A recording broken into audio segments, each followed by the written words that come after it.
Praise the Lord everyone. और एक episode में आपका स्वागत है। So God bless you pastor.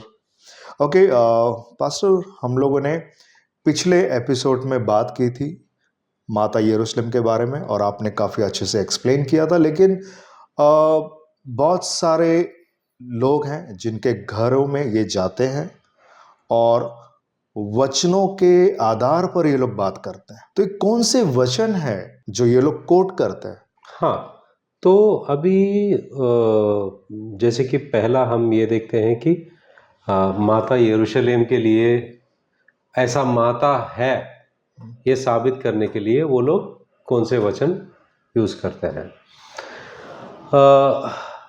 एक काम करता हूँ जी, मैं आपको उन लोग जिस तरह से बताते हैं उस तरह से मैं आपको बताऊंगा कि वो लोग कैसे कन्विंस करने की कोशिश करते हैं। ओके। तो आपके कहने का मतलब है कि आप माता यरूशलेम वाले कि समझो मैं माता पंथ यरूशलेम के का हैं। पंथ का सदस्य हूँ ओके और आप ईसाई हो, ज़्यादा कुछ जानकारी नहीं है आपको, ओके, और मैं आपको कन्विंस करूंगा वाओ, कि लेट्स माता डू है। दिस, हाँ, लेट्स डू दिस, या माता है। अब वो पहला रोमा के पत्री में पहला अध्याय 19 और 20वां वचन कोट करते हैं और वो ये बताते हैं कि परमेश्वर के जो कुछ भी अदृश्य लक्षण है वो बनी हुई चीजों में दिखाई देता है।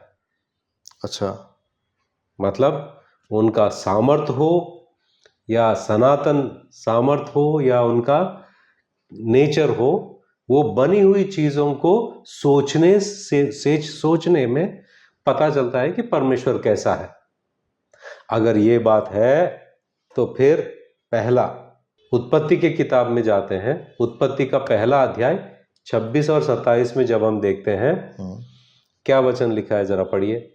फिर परमेश्वर ने कहा, हम मनुष्य को अपने स्वरूप के अनुसार अपनी समानता में बनाए और वे समुद्र की मछलियों और आकाश के पक्षियों और घरेलू पशुओं और सारी पृथ्वी पर और सब रेंगने वाले जंतुओं पर जो पृथ्वी पर रेंगते हैं अधिकार रखे। तब परमेश्वर ने मनुष्य को अपने स्वरूप के अनुसार उत्पन्न किया, अपने ही स्वरूप के अनुसार परमेश्वर ने उसको उत्पन्न किया, नर और नारी करके उसने मनुष्यों की सृष्टि की। हाँ, तो इस वचन को जब आप पढ़ते हो तो रोमा की पत्री में क्या देखा हमने कि परमेश्वर के अदृश्य लक्षण जो है, परमेश्वर कैसा है, वो कैसे पता चलेगा? बनी हुई चीजों को देखने से और सोचने से हमें उनके बारे में पता चलेगा। बराबर, राइट। ओके। अब यहां पर उत्पत्ति की किताब में हम देखते हैं पहला अध्याय 26 और 27 में परमेश्वर ने ये कहा कि आओ हम मनुष्यों को हमारे स्वरूप में बनाते हैं। ठीक है, राइट। तो यहां पर मेल और फीमेल बनाया परमेश्वर ने, राइट। बनाया कि नहीं? आदम का स्वरूप अगर पिता परमेश्वर के जैसा है, अगर नारी को भी बनाते हैं, नारी का स्वरूप भी पिता परमेश्वर के जैसा ही होना चाहिए। आदम जैसा है वैसा नारी भी होनी चाहिए, मगर नारी तो अलग है कि नहीं? अलग है कि नहीं? तो फिर उसको किसके स्वरूप में बनाया गया? तो यहां पर बाइबल में, पुराने नियम में हमें पता चलता है कि जैसा पिता परमेश्वर है वैसा माता परमेश्वर भी है। अगर आदम को पिता परमेश्वर के स्वरूप में बनाया गया, माता हवा को माता के स्वरूप में बनाया गया, इसलिए पिता परमेश्वर कहते हैं कि आओ हम मनुष्यों को बनाते हैं। ये आओ किन को बुला रहे हैं? माता को बुला रहे हैं। ओके, समझे आप? Okay, right. तो वो लोग ये यहां से शुरुआत करते हैं, उत्पत्ति से शुरुआत करते हैं। तो फिर अगर हर एक इंसान को बनाने के लिए उसका स्वरूप में एक होना चाहिए। पुरुष को पिता के स्वरूप में बनाया है, और स्त्री को कौन से स्वरूप में बनाया? माता के स्वरूप में बनाया गया है। तो मेंढक को किन के स्वरूप में बनाया गया? घोड़े को किसके स्वरूप में बनाया गया? तो फिर इसके अनुसार घोड़ों का परमेश्वर भी होना चाहिए, मेंढक का परमेश्वर भी होना चाहिए, क्योंकि और मेंढक में भी स्त्री और पुरुष परमेश्वर होनी चाहिए, और घोड़ा स्त्री और पुरुष, मेल फीमेल घोड़े, वो भी परमेश्वर होनी चाहिए, क्योंकि उनका स्वरूप में आया ना। अब देखो इन लोगों का लॉजिक, इन लोगों का सोचने का तरीका देखो, और वचनों को कैसे इस्तेमाल करते हैं। वो ये कह रहे हैं कि अगर आदम परमेश्वर पिता के स्वरूप में है, तो हवा माता के स्वरूप में है, क्योंकि वो स्वरूप के बगैर वो कैसे बनाते? यही लॉजिक का अगर हम इस्तेमाल करते हैं तो फिर मेंढक परमेश्वर भी होगा, और घोड़ा परमेश्वर भी होगा, गधा परमेश्वर भी होगा, ऐसे कितने सारे, मतलब इस दुनिया में जितने सारे चीजें हैं उसका रिप्रेजेंटेटिव ऊपर होगा ना, होगा, राइट। ये एक गलत, मूर्खता से भरी हुई सोच विचार है। क्या परमेश्वर के अंदर सामर्थ्य नहीं है कि पुरुष और स्त्री को दोनों को बनाए? ऑफ कोर्स सामर्थ्य है। तो फिर माता की क्या जरूरत है? अगर हर चीज की एक स्वरूप में होना जरूरी है, तो फिर जितने सारे चीजें इस दुनिया में हैं जो परमेश्वर ने बनाया, उसका स्वरूप में कुछ होना चाहिए। तो पेड़ पौधों के भी परमेश्वर होना चाहिए, है कि नहीं? Right. लॉजिक उनका जो है वो बिगड़ी हुई लॉजिक है। तो बेसिकली ये लॉजिक वो लोग इस्तेमाल करते हैं, और आगे जाके मैं समझाता हूं आपको। वो लोग कोट करते हैं यीशु मसीह, यहां पर एक्चुअली मैं स्क्रीन पर दिखा सकता हूं उनका लॉजिक कैसा है। अब देखो, ये फीमेल इमेज ऑफ गॉड, ये उनका ही वेबसाइट है। उनका वेबसाइट खोलकर मैं बता रहा हूं आपको। देखो, through all of creation God teaches us about the existence of female image of God. Female image of God. It was God's will that life in all living organisms come from mothers. मतलब क्योंकि माता जन्म देती है, तो हर एक जीवी जब पैदा होता है उसके अंदर जीव डालने वाली माता ही होती है, इसलिए माता परमेश्वर है। उनका लॉजिक देखो, मतलब पिता परमेश्वर जो है, जो परमेश्वर है, उसके अंदर सामर्थ्य नहीं है, इसलिए माता है। उनका लॉजिक और भी समझाता हूं। और even through out the Bible God continuously teaches us about the existence of God the mother. वो उनका दावा ये है, बाइबल में ये लिखा है कि माता का प्रचार किया गया है, वचनों में लिखा गया है। अब आगे जाके ये कहते हैं, यहां पर देखिए इनका लॉजिक। इनका लॉजिक है, पहले परमेश्वर जो है वो बहुवचन का इस्तेमाल करते हैं। आओ हम, अस, मतलब ये हम में कौन है? God the father. God the father पिता परमेश्वर है, और गॉड द मदर है। अगर गॉड द फादर के इमेज में मेल है, गॉड द मदर के इमेज में फीमेल है।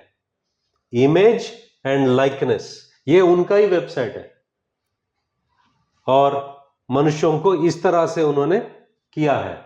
तो फिर घोड़े के लिए भी उनका परमेश्वर होना चाहिए। घोड़ा कौन से स्वरूप में पैदा हुआ? अभी घोड़ा का स्वरूप तो पिता में नहीं है, ना माता में। तो फिर हॉर्स भी होना चाहिए। हाँ, और फिर गाय कैसे बनी? तो गाय भी लिख दीजिए वहां पे। गाय भी होनी चाहिए, गाय भी होनी चाहिए, राइट। भैंस, चूहा, बिल्ली, कुत्ता, ये सब कैसे बने? उसका भी होना चाहिए। चूहा परमेश्वर, बिल्ली परमेश्वर, और घोड़ा परमेश्वर, क्योंकि अभी देखो लॉजिक देखो, यहां पर मेल को कौन से स्वरूप में?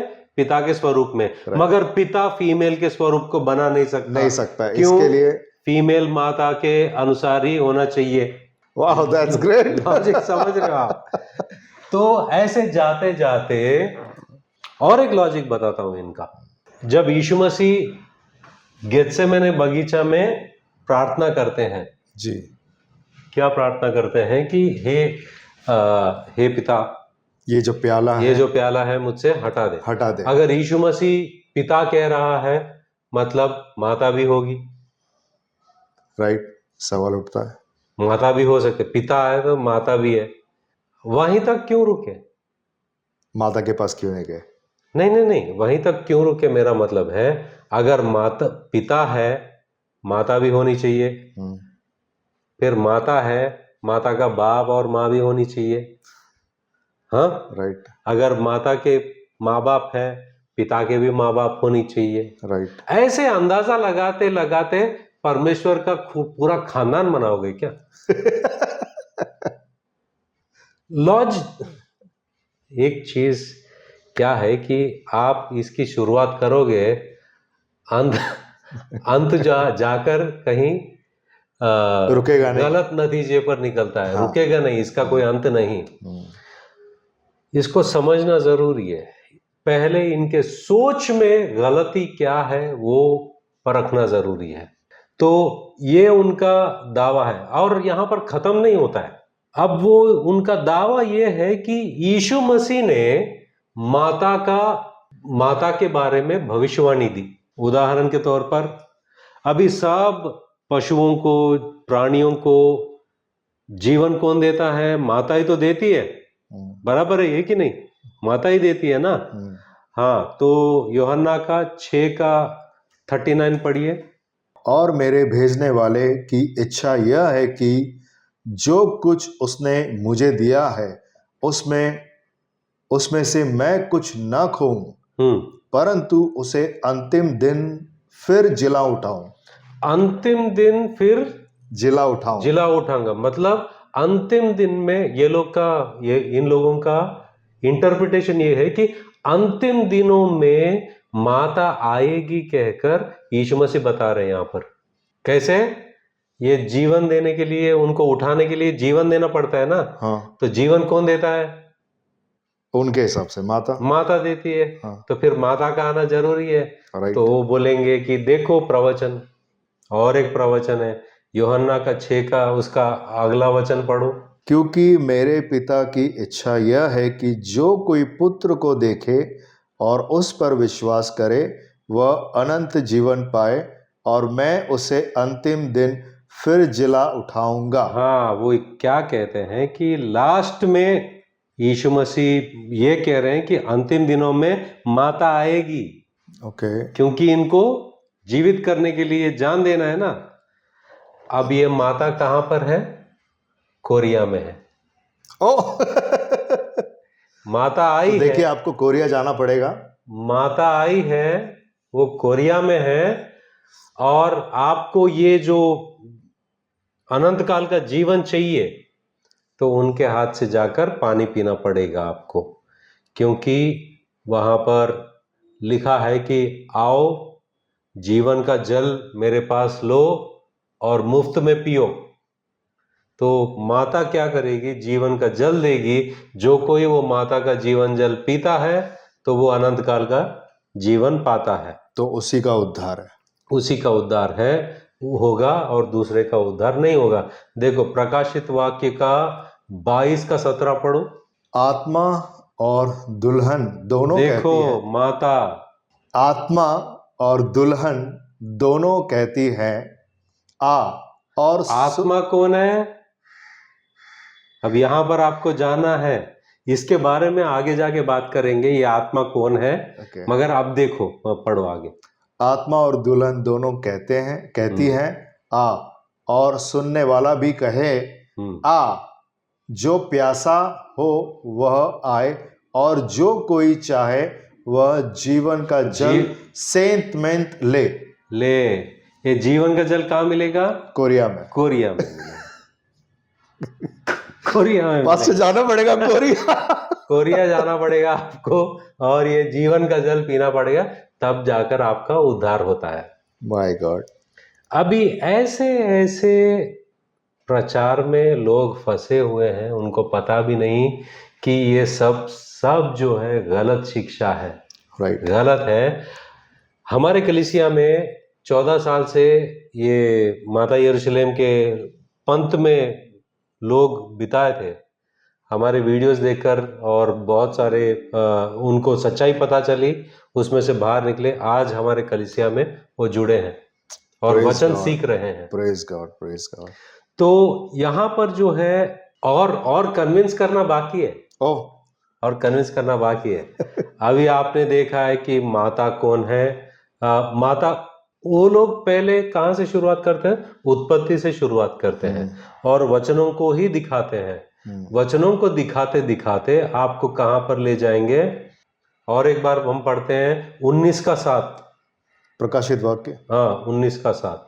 आओ हम आनंदित और मगन हो और उसकी स्तुति करें, क्योंकि मेमने का विवाह आ पहुंचा है और उसकी दुल्हन ने अपने आप को तैयार कर लिया है। उसके दुल्हन ने तैयार कर लिया है। अब 21:9 दोबारा पढ़िए। दुल्हन तैयार है, राइट। ओके।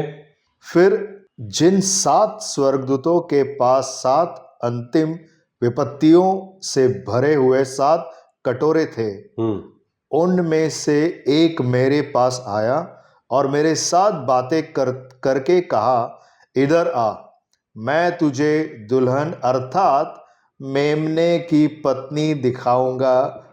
बराबर, राइट। पत्नी मैं बोल रहा हूं क्या? वचन बोल रहा है। जो भी है मैं वचन से, वो माता यरूशलेम के लोग ऐसे ही बोलेंगे, जो भी है वचन में बताऊंगा, मैं वचन से ही प्रूव करूंगा। दुल्हन है कि नहीं है? है। अब दुल्हन का नाम क्या है? आगे पढ़ो। तब वह मुझे आत्मा में एक बड़े और ऊंचे पहाड़ पर ले गया और पवित्र नगर यरूशलेम को स्वर्ग से पवित्र नगर कौन सा? क्या?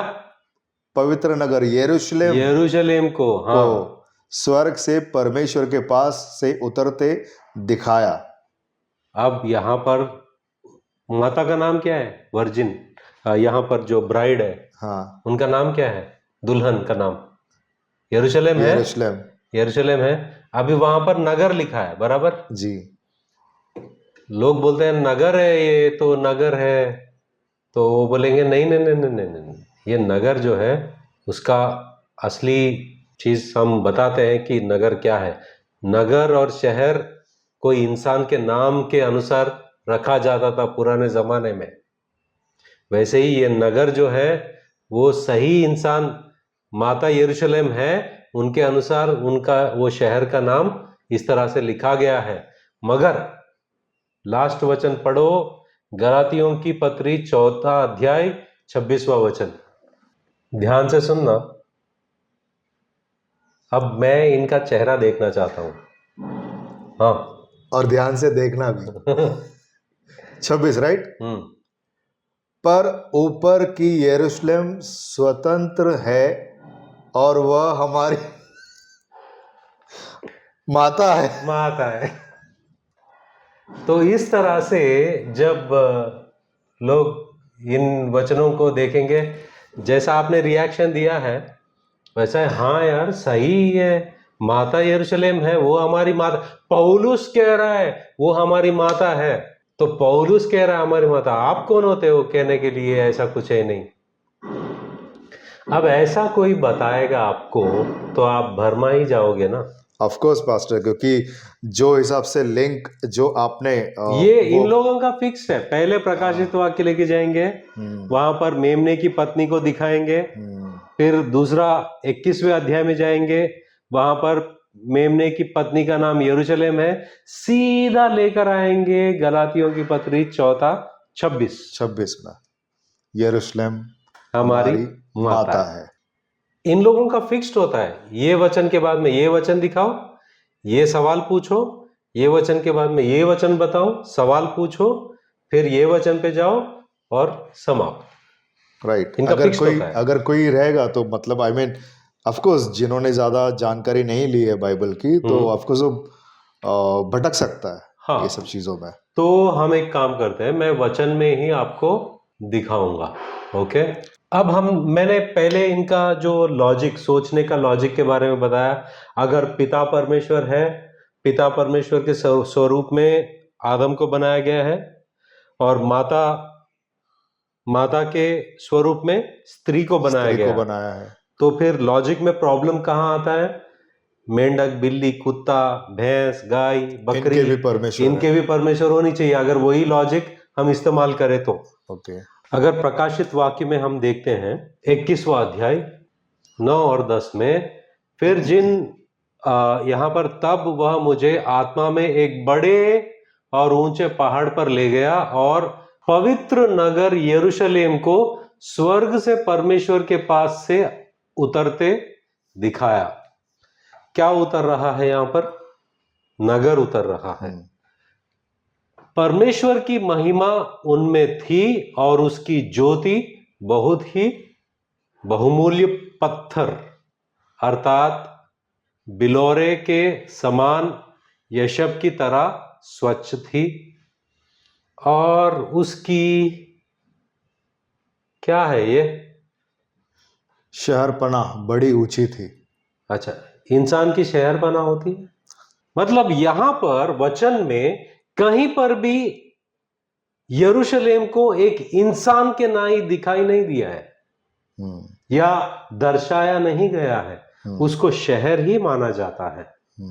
और ये एक दृष्टांत रूप में उन्हें कहा गया है कि मेमने के पत्नी को दिखाएंगे।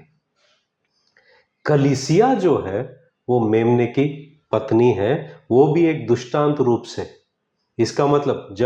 इसका मतलब ये नहीं कि वो उनके साथ में रिश्ता होगा, वो एक इंसान है, उनके साथ में जैसे शादीशुदा लोग करते हैं वो सब करते हैं, ये बकवास है। परमेश्वर को वो लालसाएं नहीं होती है जो इंसान को होती है। यहां पर क्या है? उसकी शहरपना बड़ी ऊंची थी और उसके बाहर फाटक, और फाटकों पर 12 स्वर्गदूत थे। अभी इंसान के फाटक कैसे होते हैं? और उन फाटकों पर इस्राएलियों के 12 गोत्र के नाम लिखे थे। यहां पर पूरा शहर को दर्शाया है, इंसान को नहीं। राइट। और जिस तरह से दुष्टांत रीति से बात किया गया है, दुष्टांत को आप सचमुच में इंसान मत बनाओ।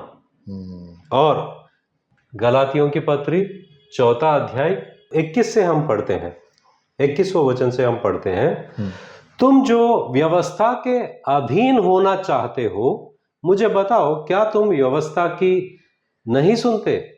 यह लिखा है कि अब्राहम के 2 पुत्र हुए, एक दासी से और एक स्वतंत्र स्त्री से। कौन कौन है? एक दासी, एक स्वतंत्र स्त्री। परंतु जो दासी से हुआ वह शारीरिक रीति से जन्मा, और जो स्वतंत्र स्त्री से हुआ वह प्रतिज्ञा के अनुसार जन्मा। अब ये बात को देखो आप, इन बातों में क्या है? दुष्टांत है। ये स्त्रियां मानो, मतलब समझो 2 वाचाएं, एक तो सीनाई पहाड़ की जिससे दास ही उत्पन्न होते हैं, और वह हजीरा है। और हजीरा मानो, दोबारा मान लो, अरब का सीनाई पहाड़ है, और आधुनिक यरूशलेम उसके तुल्य है, क्योंकि वह अपने बालकों समेत दासत्व में है, पर ऊपर की यरूशलेम स्वतंत्र है और वह हमारी माता है। इन सारे चीजों को एक दुष्टांत, पौलुस खुद कहता है दुष्टांत। जब दुष्टांत को आप असली व्यक्तियों को जोड़ते हो, नतीजा क्या निकलता है? माता यरूशलेम। बराबर? ये पौलुस खुद कहता है ये एक दुष्टांत है, दुष्टांत रीति से बात किया है। इसका मतलब ये नहीं कि सचमुच में हमारी माता है। अब ये पंथ में लोग घुसे हुए हैं, इनको कुछ पता नहीं, वचनों का संदर्भ भी पता नहीं। पौलुस क्यों कह रहा है? क्योंकि पौलुस हजीरा का नाम लेता है, यरूशलेम का नाम लेता है, और अब्राहम के 2 बीवियां जो है हजीरा और सारा जो है, उनको दर्शाते हुए दुष्टांत रीति से सब समझा रहा है। मगर इन लोगों ने आकर सिर्फ 26 में जो है उसको बाहर निकाल दिया। ये पूरे कॉन्टेक्स्ट में से इसको बाहर निकाल दिया और कहा देखो हमारी माता है। यहां से ही सब गलत शिक्षाएं शुरुआत होती है। इसलिए वचन को जानना बहुत जरूरी है। परमेश्वर खुद एकमात्र काफी है, सारे लोगों को बना सकता है। आमेन। और स्त्री पुरुष सब बना सकता है। वही हमारा माता भी है, पिता भी है, वो सब कुछ है, सब कुछ है। Praise God. सो आपने देखा किस रीति से पास्टर ने समझाया कि कैसे उनको जवाब देना चाहिए और क्या क्या वचन वो कोट करते हैं और उनको आपको कैसे समझना है और कैसे आपको सावधान रहना है। और यही सीरीज को हम और भी आगे तक ले जाएंगे। तब तक के लिए सब्सक्राइब कीजिए और बेल आइकन को ज़रूर दबाइए ताकि आपको आगे वाले नोटिफिकेशन हमारे वीडियोस के माध्यम से मिलते रहें। सो may गॉड ब्लेस यू। बने रहिए और ये कंटिन्यू चलेगा माता यरूशलेम के ऊपर हमारा topic. So may God bless you.